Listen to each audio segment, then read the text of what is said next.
Today, my little brother's fiancée came over to meet us for the first time.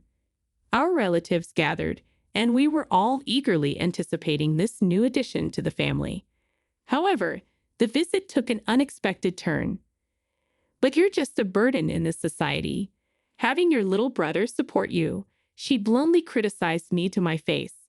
Though I had always wished for my brother's happiness, hearing such harsh words from his fiancée hit me hard.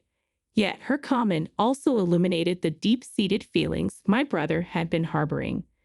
"My name is Sylvia Gibson, and my little brother Tristan and I share a significant 14-year age gap. Since his birth, I've been taking care of him alongside our mom.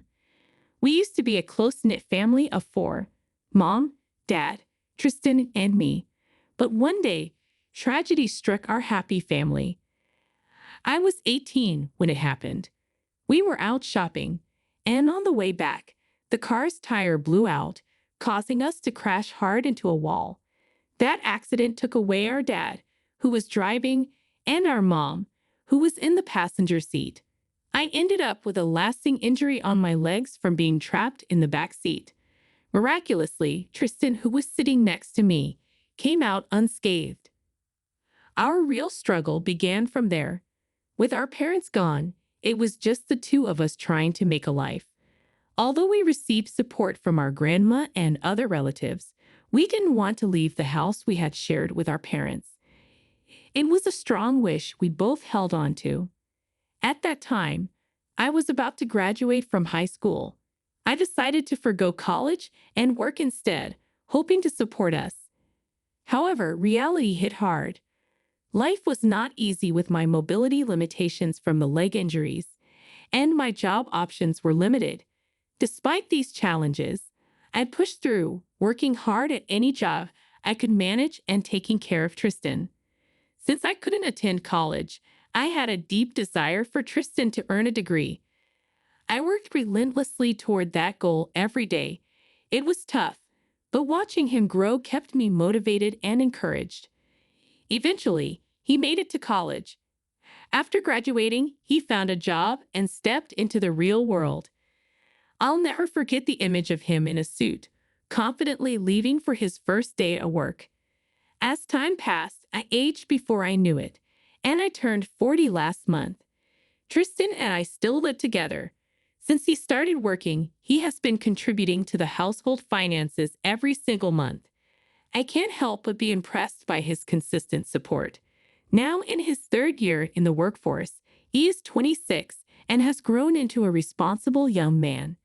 Just when I thought he had fully settled into his job, he revealed something unexpected.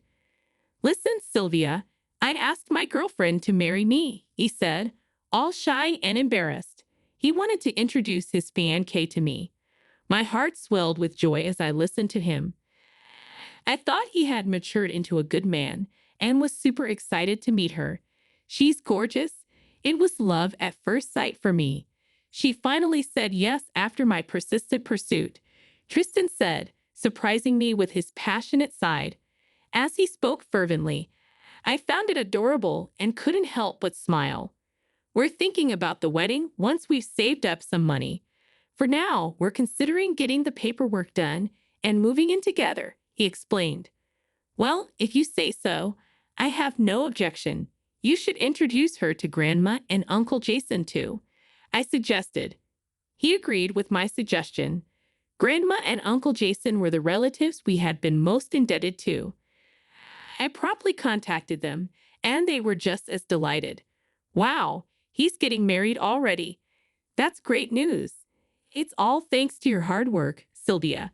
Congratulations," they said. I expressed my heartfelt gratitude for their blessings. "We couldn't have made it without your support. Thank you so much." I choked up with tears, remembering how they had silently supported us, respecting our desire to live on our own in the family home. Of course, we wanted to invite them to meet his fiancée. Tried to picture what kind of person she was. Given his enthusiastic pursuit, I had no doubt she was a wonderful girl. At that time, I was eagerly looking forward to meeting her without any doubts. The big day finally arrived. Grandma and Uncle Jason were over, eagerly waiting for Tristan's fiancée. Can't believe he's getting married. I wonder what she's like. Grandma squinted her eyes with a delighted smile. Uncle Jason chimed in. He's always been the type to go all out for his partner. I hope he didn't fall for some troublemaker. True, he has had this habit forever, going all out for someone he's into. Initially, the other person is happy about it, but eventually, they start taking it for granted. Things either end with him getting dumped or fading out. I agreed. As long as he's happy, I guess it's all good, Uncle Jason concluded. Just as I was pondering, there was the sound of the front door opening. Hey guys, we're here, Tristan called out, heading to the entrance to greet them. I found a beautiful girl standing next to Tristan.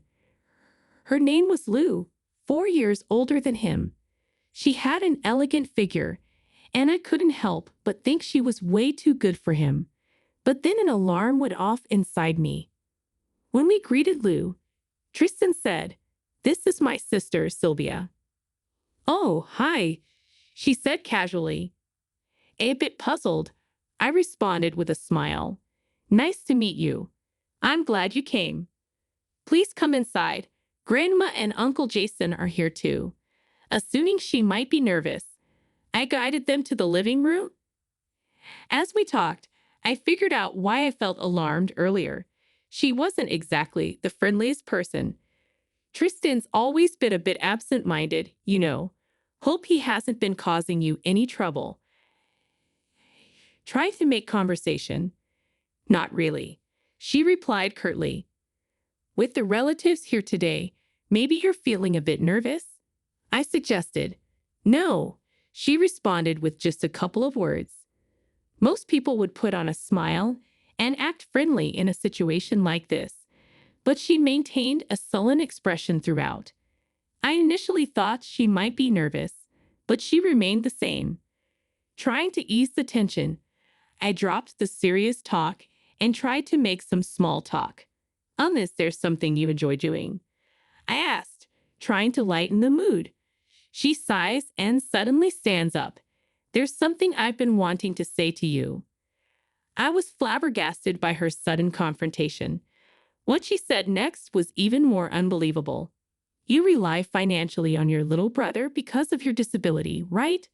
Living off him, you're just trash in this society," she exclaimed loudly. Her words froze me, Tristan, Grandma, and Uncle Jason. It felt like time stood still, and everyone just gaped at her.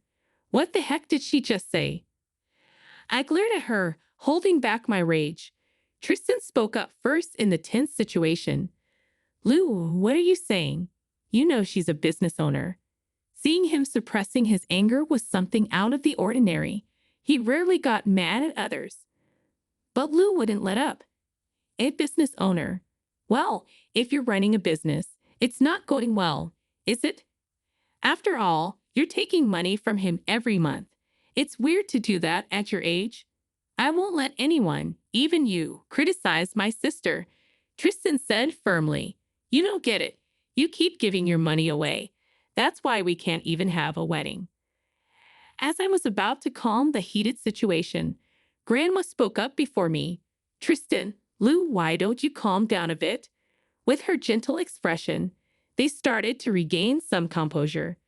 "We came here to celebrate you too, so stop fighting." Uncle Jason followed suit, and both of them fell silent. "Lou, do you know the history of Sylvia and Tristan?" "I've heard a bit," Lou replied. "All right, maybe I should tell you again. Listen up." Grandma began recounting the story. She talked about the time our parents passed away when Tristan was 4 and my legs were injured at the same time, how I'd been taking care of and supporting him since then. When she finished, Lou turned to her with a question. "So why didn't you guys lend a hand? I've heard they didn't want to leave this house. But come on, living just the two of them wasn't realistic." Her words and tone infuriated me. Grandma glanced at Uncle Jason and surprisingly put a smile on her face. "Well, that might be the usual way of things, But you see, we saw their seriousness in their eyes, so we decided to watch over them. At that moment, I understood how she felt back then for the first time. Uncle Jason took over. Of course, we were worried sick about these kids. We tried reaching out to help multiple times, but their determination to live on their own was incredibly strong. Eventually, we decided to watch over them from a bit of a distance, just in case they needed help. Both Grandma and Uncle Jason did exactly that with so much love and compassion. Thanks to them, we've made it this far. Sylvia worked hard at her job for Tristan. After graduating high school, she worked so diligently that you wouldn't have even noticed her disability. I can still see it clearly in my mind. Uncle Jason nodded along. Yeah, thanks to her, Tristan was able to go to college.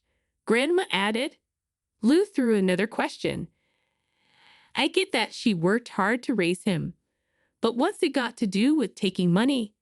Regardless of her tone, Grandma calmly responded without getting upset. As Tristan mentioned earlier, she's a business owner. She's not struggling for money at all. Have you heard about that patisserie that's often featured in magazines? Grandma spread out pamphlets from the shop on the table. Lou looked at it with a puzzled expression. Yeah, I know about it, but what's the point? With a slightly pleased expression, Grandma said, she's been running this shop. What? Lou looked shocked. The shop that hired me after high school was initially a small cake shop in my hometown. The cakes were delicious, and I wanted more people to know about them. So I revamped the website, asked influencers and bloggers for collaborations, and actively promoted it. Gradually, it gained popularity, which led to expansion. Now we have 10 stores nationwide. 2 years ago, the owner fell ill, and I was appointed as the new CEO. It's been hectic, but I'm feeling fulfilled. So you see, maybe it's unnecessary to say this again, but Sylvia isn't struggling for money. Having learned my true identity, Lou seemed thoroughly deflated. Then Tristan spoke up. Lou, the money is something I'm forcefully giving to my sister. She looked at him, confused. It's only natural for me to be grateful to my sister who raised me in place of our parents. She gave up going to college for my sake and has been living for me. This is my way to express that gratitude. I'm repaying not just with words but also with my expenses. Hearing this from Tristan for the second time, I felt a special warmth.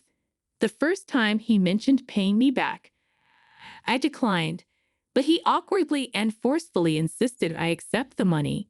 Today, his speech exuded genuine gratitude, and it warmed my heart. I didn't expect to hear something like this from you here of all places. Today, I just wanted to introduce you to my sister and relatives as my fiancée, because you don't seem so well off even though you're working at a good company. Lou blurted out her true feelings. I instinctively put my hand on my forehead. Oh no, he did it again. Grandma and Uncle Jason rolled their eyes, sharing my exasperation. In other words, he still needs to develop a keen eye for women. Sensing our unspoken thoughts, Tristan told Lou, sorry, but let's just forget about us. We'll call off the engagement. And so, Tristan and Lou parted ways. Her appearance was stunning, but her behavior during our first meeting and the way she insulted me didn't make me want to become family with her. I really don't have a good eye for these things, Tristan mumbled, letting out a sigh of despair. Comforting him was challenging. You're only 26. Why rush into a marriage so soon? Well, I thought about getting married because I wanted to free you. What? I asked, surprised. You've always put me first. I felt that and I'm truly grateful. But I want you to start thinking about your own happiness. So, he was rushing into marriage out of concern for me. Realizing his honest feelings, my eyes teared up. I tousled his hair to distract myself from becoming too emotional. Anyhow, you need to improve your judgment of people. But thanks. Of course, I always wish for your happiness. His words made me feel like all the struggles I'd been through were finally paying off. Reflecting on my life, it's indeed been centered around him since our parents passed away. I've been relentless in my dedication to work, avoiding any troubles for him and concerns for our relatives. My own love life, interests, and leisure activities were all put on hold. There were tough times, moments when I wondered why it was only me. Because of this incident, I finally understood his genuine sentiments towards me. From now on, I'm not going to focus solely on work, but also consider my own happiness and enrich my personal life. Even if something happens to me, instead of taking it negatively, I'll choose to view it positively, believing that embracing a positive mindset will lead to a brighter future. It's not just about me, it will also contribute to Tristan's happiness. From now on, I'm determined to enjoy my life more than anyone else.